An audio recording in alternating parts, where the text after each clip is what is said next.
نماز پڑھنے اور نہ پڑھنے سے کیا ہوتا ہے؟ نماز فجر آپ کی خوبصورتی میں اضافہ کرتی ہے۔ نماز ظہر آپ کے رزق میں اضافہ کرتی ہے۔ نماز عصر آپ کی صحت بہتر کرتی ہے۔ نماز مغرب آپ کا مستقبل سنوارتی ہے۔ نماز عشاء آپ کو سکون کی نیند سلاتی ہے۔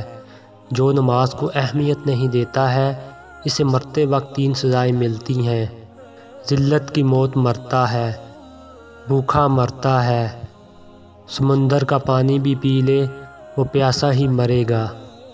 اللہ تعالیٰ مجھے اور آپ سب کو 5 وقت کی نماز پڑھنے کی توفیق عطا فرمائے، آمین۔